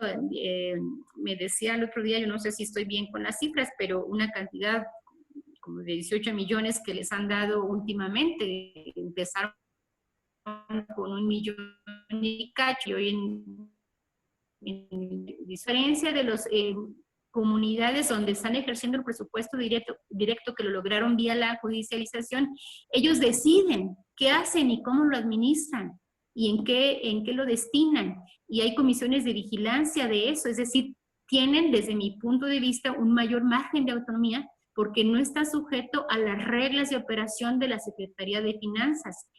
No se les impuso ninguna instancia de consejo de administración, sino ellos con sus propias maneras, sus propias formas de gobierno local, de gobierno comunal, son quienes están ejerciendo y decidiendo qué se hace en este presupuesto. Entonces, es otro proceso autonómico. Entonces, yo diría más bien que habría que hablar de distintos procesos autonómicos y que también, pues no solamente cada comunidad construye su camino, sino también en algunas comunidades hay distintas al interior, distintas visiones de qué es la autonomía. También la autonomía es dentro de la academia, pues es la conceptualización, pero digamos dentro de las luchas muy concretas de cada comunidad, también está en disputa las autonomías. ¿Qué proyecto hay que instruir? Y que desde distintos proyectos de comunidad. Por eso yo señalaba hace un momento, pues que enfrentan ahora comunidades. No logré contestar bien la pregunta a María Eugenia.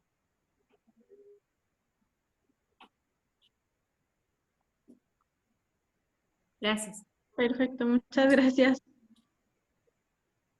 Por aquí tenemos otra participación de Gabriel Martínez. Es una pregunta dirigida a Pavel. ¿Cuál sería la contribución de las luchas autonómicas del pueblo pure para la experiencia política nacional? ¿Y cómo se diferencia de otras luchas indígenas autonómicas de Oaxaca y Chiapas? Él pregunta. Sí, gracias. Tratando de contestar ambas preguntas. Bueno, en la actualidad las rondas comunales son reconocidas parcialmente por el Congreso del Estado. En el artículo 72 de la Constitución vienen reconocidos como órganos auxiliares, pero por supuesto esto de ninguna manera es suficiente. Sí es importante su reconocimiento, pero no es el único camino, no es el único fin. Esto se puede hacer, por supuesto, mediante un proceso legislativo, que dicho sea de paso, pues, el Congreso del Estado, con independencia de todos los partidos políticos, nunca consultan a las comunidades. Y estamos hablando de todos los colores, morenos, tricolores, verdes, azules, del color que sea. Actualmente hay 3 procesos legislativos, uno donde hay una iniciativa de ley para regular los procesos de consulta, que irónicamente no fue consultada con las comunidades indígenas. Hay una iniciativa de ley para reconocer los consejos de gobierno comunal, que no fue consultado conforme a los tratados internacionales, de manera libre, previa, informada, con ninguna comunidad originaria. Hay un proceso de una ley integral para el desarrollo de los pueblos indígenas que tampoco ha sido consultada. Y el otro camino, por supuesto, es el camino jurídico para el reconocimiento de las rondas. Mas, sin embargo, eso no es lo importante. Lo importante no es el camino jurídico desde nuestro punto de vista. Lo importante es primero la lucha social, es primero los movimientos sociales y, por supuesto, la estrategia se entiende como la distribución de los enfrentamientos en el tiempo y en el espacio. Y la táctica es la forma en que te auxilias, legal, social, diferentes, forma armada, de diferentes formas. Entonces, pues, por supuesto, es un apoyo valioso, pero no es el único ni es lo más importante de ninguna manera. Lo más importante es lograr que estos procesos de autonomía logren una expansión, se expandan exponencialmente para que se puedan conformar coordinaciones regionales, por ejemplo, de rondas, para que se le pueda exigir también el presupuesto directo al Estado, al gobierno del Estado. Actualmente todos los procesos, incluyendo el de Cherán y de las comunidades, están exigiendo el presupuesto directo de los municipios, pero nadie ha exigido el presupuesto directo que le corresponde a las 500 comunidades que hay en Michoacán y que conforman el 3.5% de la población estatal y que corresponde a más de 1,000 millones lo que le toca de presupuesto directo del Estado. Actualmente la Comisión Estatal para el Desarrollo de los Pueblos Indígenas tiene 26 millones. Es una burla, es una miseria, es una ni siquiera migaja. Entonces no se ha logrado consolidar para avanzar a ese segundo nivel, que es lo que ya comentaban de las autonomías regionales. Requerimos, el segundo paso es exigir el presupuesto, que haga una confederación de consejos y de comunidades, de unas 100 comunidades, para exigir ahora al Estado. Y luego viene el tercer paso, que es exigirle al gobierno federal, sin importar el color que sea. Entonces, como se observa, es una lucha no de 1 año ni de 10 años, sino es una lucha que tiene un nunca acabar. Pero precisamente esa es una de las cosas que tienen los pueblos originarios, y con esto lo engarzo a la otra pregunta, que son procesos históricos que mantiene el pueblo purépecha. ¿Cuál es la contribución a la lucha de los pueblos originarios nacional? Consideramos que pues primero mencionar que, por supuesto, las luchas de los pueblos originarios obedecen a un contexto histórico determinado. Sí reconocemos la autonomía de los hermanos zapatistas, que dicho sea de paso también, sostenemos que es el antecedente histórico más reciente de las luchas de autonomía en Michoacán. Ese proceso de formación, todo eso viene instaurado en los acuerdos de San Andrés. La exigencia del presupuesto directo, la exigencia de las rondas, todo eso viene estipulado desde hace más de 20 años como un sentimiento de los pueblos originarios. Es ahí donde se mantiene una raíz. Y por supuesto, la otra es la historia. Y ellos se levantaron en armas. Por eso ellos tienen ese tipo de autonomía, obedecen a un contexto histórico determinado, como también reconocemos otra autonomía histórica, la de la propia comuna de Morelos. Ellos expropiaron haciendas, ellos le quitaron, recuperaron el territorio, quitaron tierras a los grandes acaparadores, impusieron préstamos forzosos a la burguesía, impusieron también autoridades estatales, locales y regionales. Es decir, por supuesto, es un debate álgido y la contribución que puede tener la llamada autonomía purépecha es precisamente esta forma de pensar el gobernarse a través de los consejos de gobierno comunal, que nosotros sostenemos tiene dos antecedentes históricos. Uno, el Consejo General con el que se elegía a Lirecha o al Calzonsi.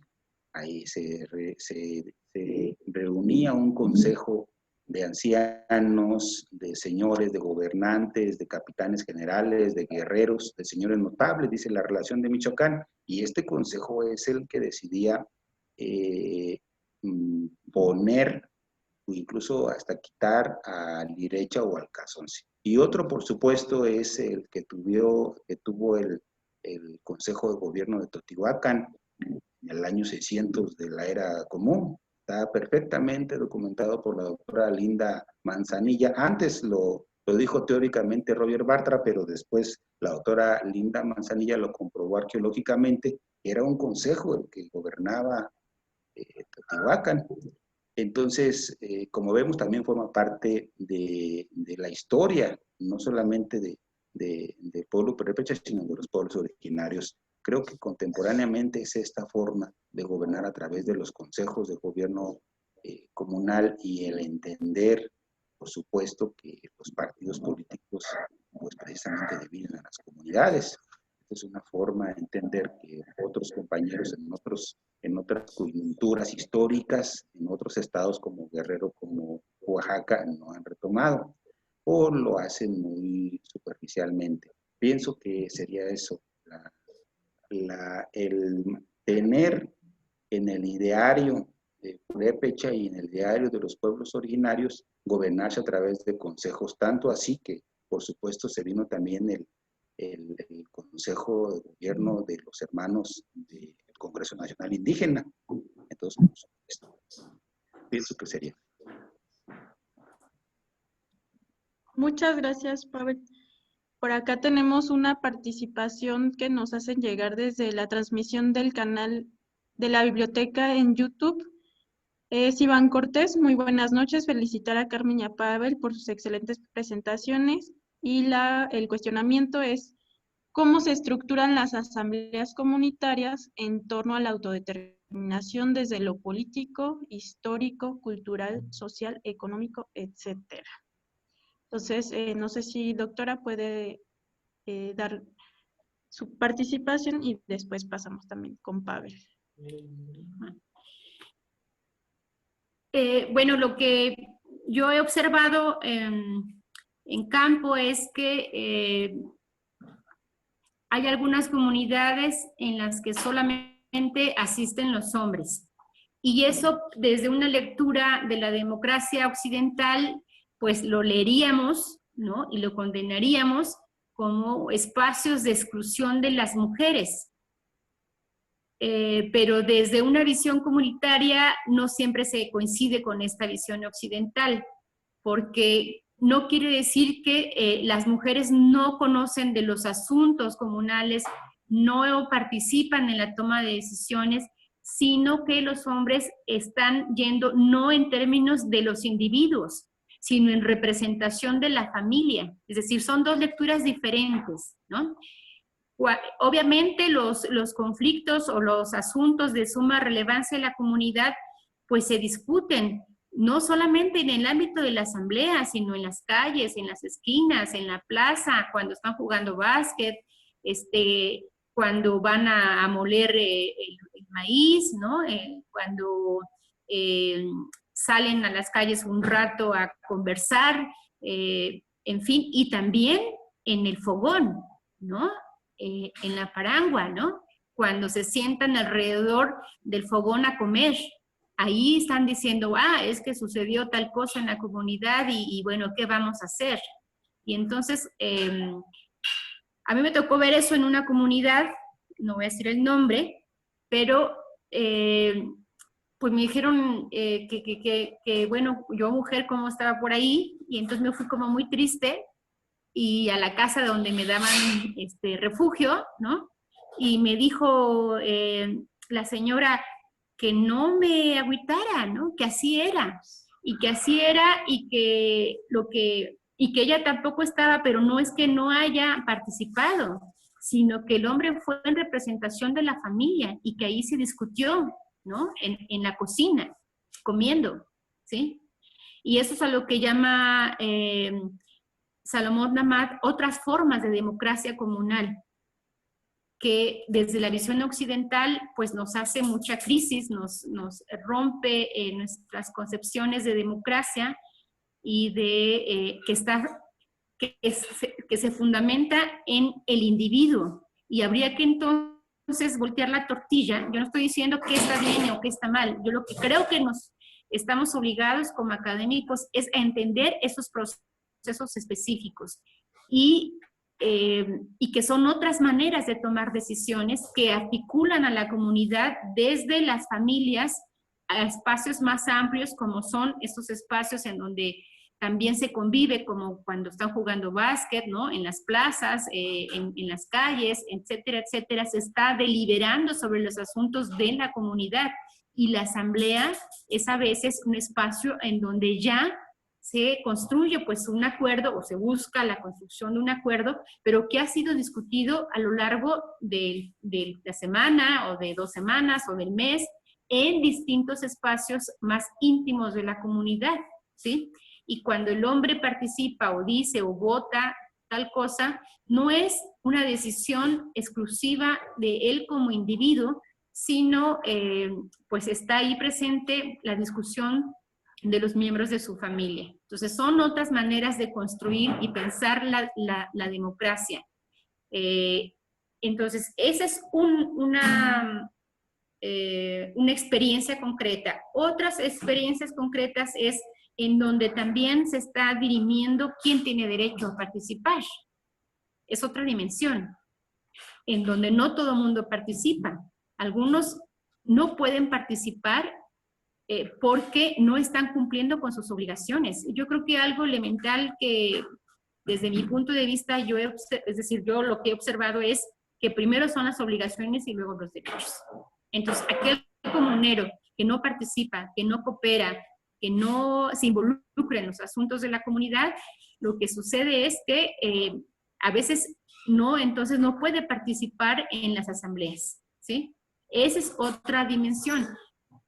Otra es en aquellas comunidades donde hay como una división o reparto de la toma de decisiones respecto a los asuntos agrarios, entonces solo aquellos que conforman o que son reconocidos como legalmente como comuneros, ¿no? Como sujetos agrarios.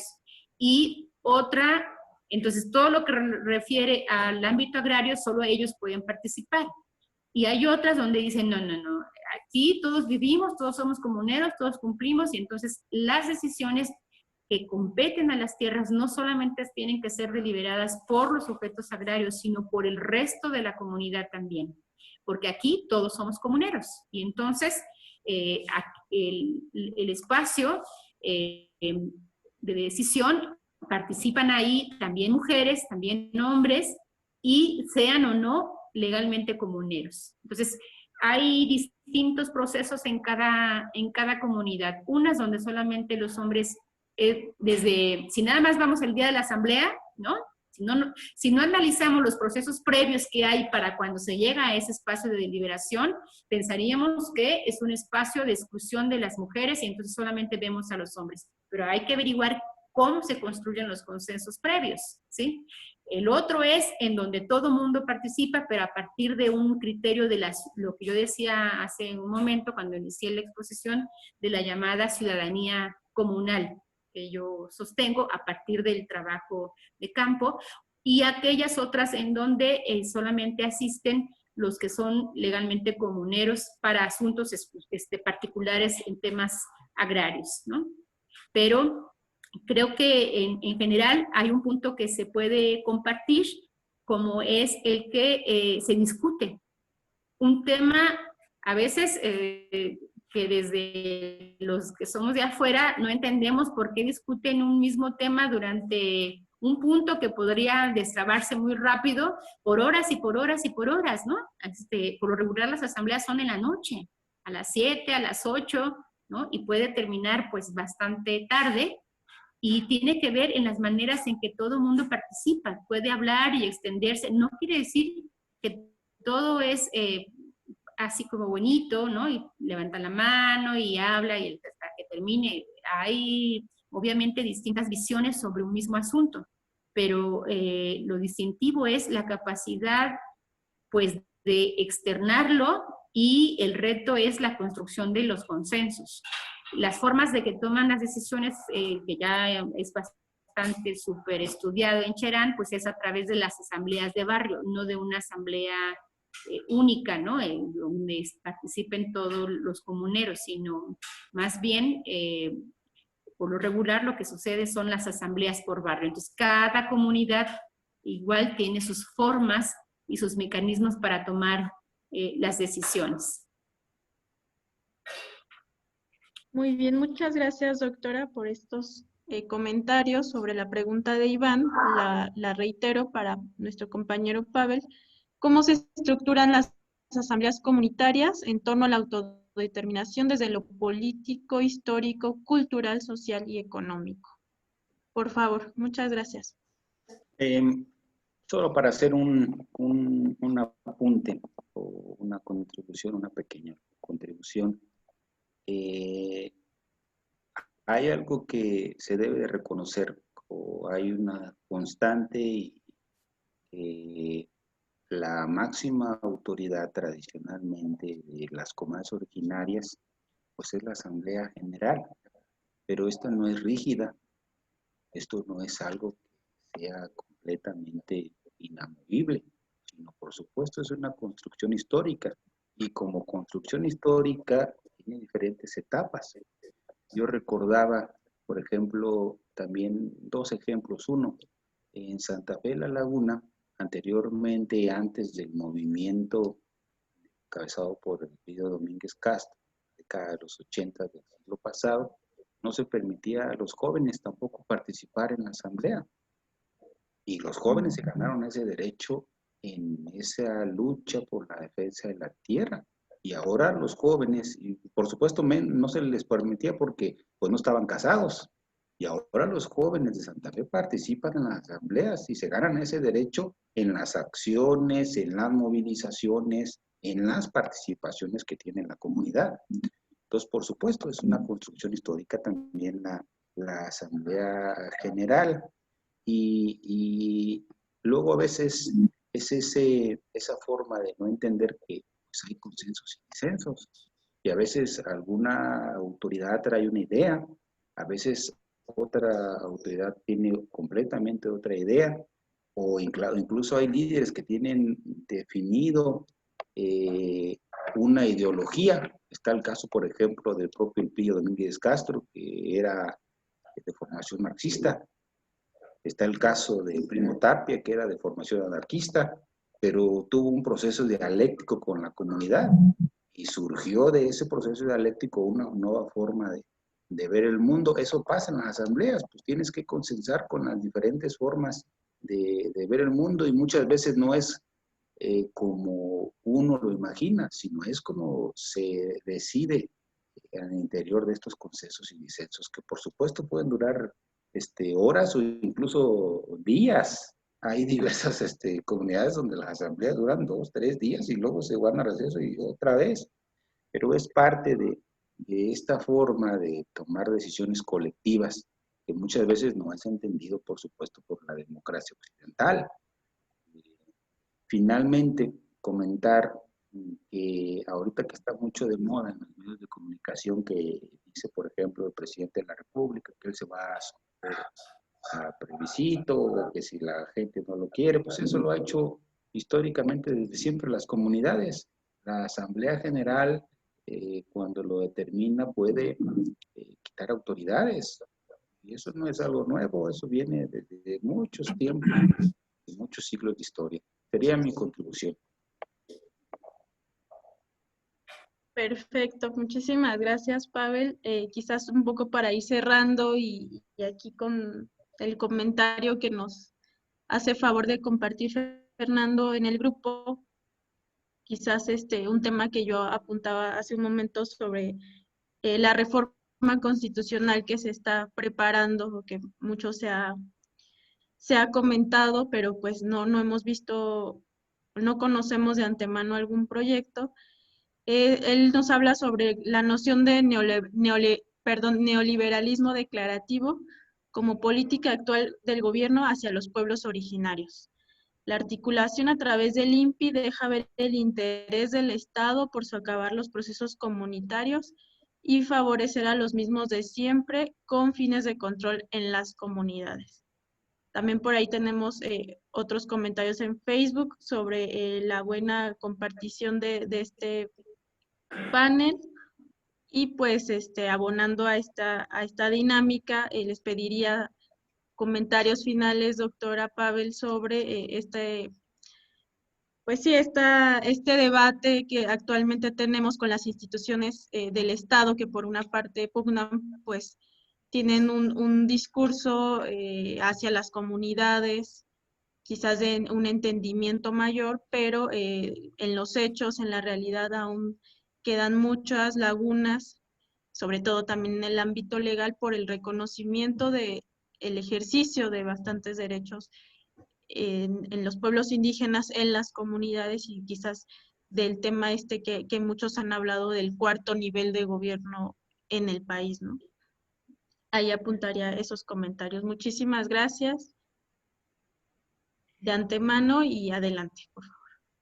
Sí, bueno, el proceso que se está dando tanto en el Congreso, en el Senado, o incluso también es paralelo o es un espejo también de lo que sucede en el Congreso estatal, ¿no? Ahora los diputados, varios se pronuncian de que estoy trabajando en una ley indígena integral, pero porque están los tiempos electorales, ¿no? Siempre que se acercan los tiempos electorales se acuerdan, digamos, es una bandera que sostienen con miras de ganar adeptos, ¿no?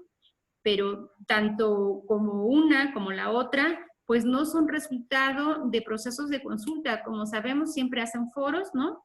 Regionales, donde invitan a las autoridades, que bien a bien a veces no saben ni a qué van, ¿no? Uno que otro se menciona, digamos, en términos muy generales, que se van a reconocer derechos, y ya, en eso consisten sus consultas, cuando sabemos que eso no es una consulta. Entonces, los contenidos de las reformas que se puedan aprobar nacen muertos o nacen violando derechos al no recoger realmente lo que la gente está proponiendo. Y recoger lo que la gente está proponiendo, yo creo que es muy claro.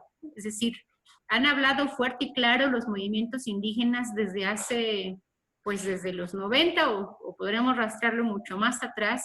Y yo decía al inicio de la exposición, cuando se reforme el artículo 27 constitucional para reconocer el territorio, no nada más la tierra, sino el territorio, es ahí una buena señal de que en efecto están queriendo reconfigurar la relación del Estado con los pueblos indígenas, reconocer el territorio. reconocer su derecho a la participación y la representación política en los distintos ámbitos de gobierno. Hay una iniciativa donde dice, bueno, ya vamos a incluirlos en los cargos de representación proporcional.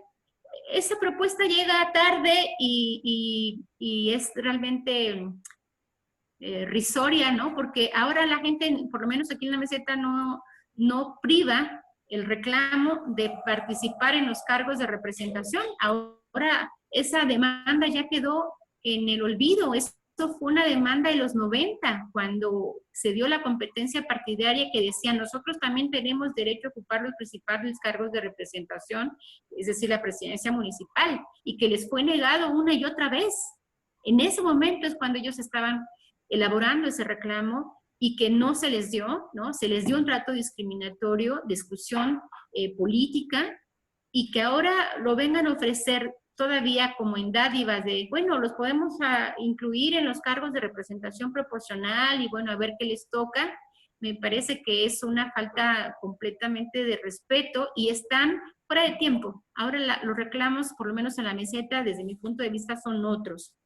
Entonces, una señal del gobierno federal de que realmente quiere hacer las cosas bien con los pueblos indígenas es reformar el artículo 27 constitucional y no dar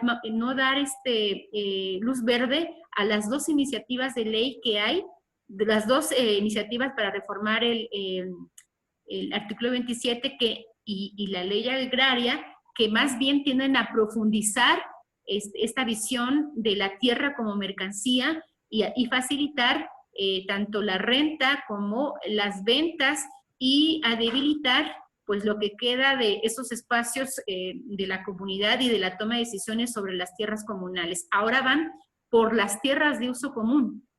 Es decir, en el caso de los ejidos se puede rentar, se puede enajenar o adquirir dominio pleno. Pero todavía queda un porcentaje muy importante de la propiedad social, que vale decir que la propiedad social corresponde a poquito más de la mitad del territorio nacional. Y las tierras de uso común de la propiedad social tienen pues el mayor porcentaje de las tierras. Entonces ahora esas iniciativas de ley morenistas, dos, una de Monreal y otra de Narro, tienden ahora va sobre las tierras de uso común, que todavía les quedaba la protección jurídica de inembargables, indescriptibles e inalienables. Ahí serían unas buenas señales. Otra buena señal sería dar marcha atrás a las concesiones mineras, ¿no?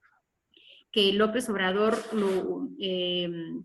durante su campaña prometió hacer algo al respecto, igual la prohibición del fracking, pero solamente ha quedado en efecto, como dice Fernando, en el plano declarativo y no ha mandado ninguna iniciativa de ley en su carácter de ejecutivo, que puede promoverla desde ese carácter del ejecutivo y darle prioridad para que sea en términos legales la prohibición. Simplemente dice, ya no se van a dar más concesiones, ya no va a proceder el fracking, pero sigue el fracking.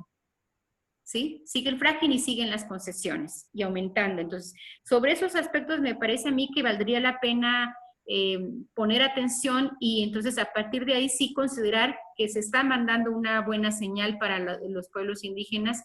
Simplemente con lo podemos ver con los megaproyectos, tanto el de la termoeléctrica en Huesca como el del corredor transísmico y bueno, ya muy conocido o señalado mucho en los medios, en las redes, el de el Tren Maya y los proyectos que trae consigo el Tren Maya, porque no solamente es el tren, sino todo lo que se está pensando en toda esa región, en donde los mayas o toda la población que habita esta región no está siendo consultada de acuerdo a los estándares internacionales. Por lo tanto, desde mi punto de vista, lo que hay es prácticas de continuidad del neoliberalismo, pero con lo que llaman en América del Sur la marea rosa, es decir, progresista, en donde la única diferencia es que se destina recursos importantes al gasto social, a las políticas asistenciales. Ya sabemos que para los de tercera edad, que para los que, las madres solteras, que para los que estudian,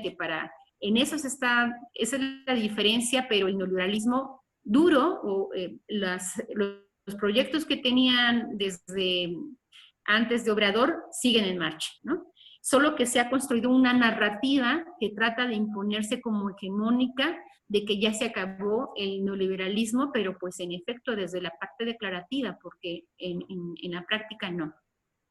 Y yo con esto cierro y bueno, quiero agradecer enormemente este espacio. Estamos a la distancia, pero siento la calidez y la buena vibra que se genera, esta sinergia entre todos. Así que muchas gracias. Muchas gracias, doctora. Así es, se siente esa vibra. Adelante, compañero Pavel, si nos quiere dar su comentario respecto de este tema y el comentario también final. Muchas gracias.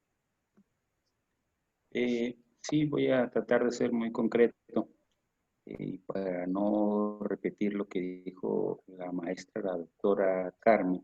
Coincidimos totalmente en esta cuestión de contenido que ella dice sobre el actual gobierno, esta forma de contenido donde, pues, por supuesto, los megaproyectos están violando derechos de comunidades originarias, donde sigue concesionado más de la mitad del territorio nacional, donde están efectivamente impulsando leyes en contra de la tierra comunal.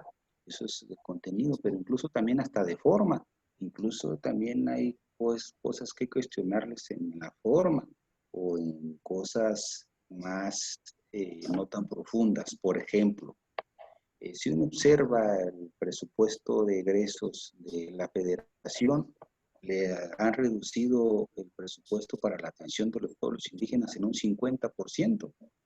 Más que ningún otro gobierno de cualquier otro partido han reducido el presupuesto para la atención de los pueblos originarios. Por un lado. Por otro lado, por supuesto que esta iniciativa de ley pues no tampoco fue consultada conforme a los tratados internacionales. Sería muy importante observar, ver, analizar el contenido. Todavía hay algunos formatos, pero todavía no la presentan.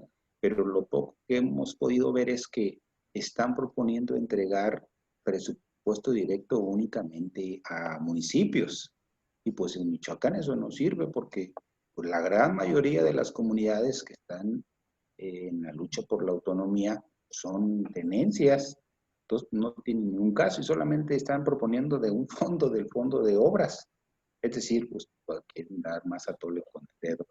Pero habría que revisarla, habría que estudiarlo bien. A nosotros nos pasaban algunos borradores, pero no es la versión final. Por otro lado, también no solamente está estas cuestiones que ya comentamos, sino que el INPI en Michoacán funciona como un brazo para golpear los procesos de autonomía que hay en Michoacán. El gobierno Felipe Cruz se ha encargado de golpear diversos procesos de libre autodeterminación de varias comunidades. Y esto no es algún invento, esto es sabido por muchos, lo han denunciado organismos de derechos humanos no gubernamentales, lo han denunciado compañeros, lo han denunciado propias comunidades. Entonces están golpeando los procesos de autonomía y eso por supuesto no se nos va a olvidar, tenemos memoria histórica y vamos a seguir denunciando todo y en todo lugar donde esté, que eso está mal. Está mal que operen junto con otros partidos políticos de Morena, de PRI, del PRD, incluso de Antorcha Campesina, para quitar consejos que están en contra de los partidos políticos y poner consejos a modo, a favor de los partidos políticos. Entonces, pues también el INPI tiene su responsabilidad y con ella el gobierno federal y Roberto Pantoja, porque él también lo sabe. A él también se le ha informado y se ha denunciado con los compañeros lo han denunciado en la Comisión Estatal de Derechos Humanos y en muchísimos lados. Entonces, pues, observamos esta cuestión. Finalmente, reconocemos lo que comenta la maestra, la doctora Carmen, reconocemos que la primer lucha es la lucha por el territorio. Pues la primer lucha o la lucha histórica de los pueblos originarios es la reconstitución del territorio. Si no tenemos territorio, ¿cómo vamos a pedir presupuesto directo? Si no tenemos territorio, ¿cómo vamos a pedir ronda? ¿Cómo vamos a pedir jueces tradicionales? La lucha de todas las madres es la lucha por el territorio. Agradecemos a la maestra Carmen que siempre nos ha demostrado que históricamente así es. No solamente ella, sino muchos compañeros. Esa es la madre de todas las luchas o la primer lucha de los pueblos originarios. Gracias. Pues muchísimas gracias a todos los que nos acompañaron en esta compartición, en este conversatorio, muy enriquecedor y pues que se va contribuyendo al debate, a lo que hemos visto en estas sesiones a través de las comunidades, de los actores principales y bueno, ahora desde quienes los acompañan en algunas luchas y también quienes hacen el análisis, el estudio en otras áreas, pero que finalmente también pues aportan al conocimiento, a la contribución pues de las comunidades, ¿no?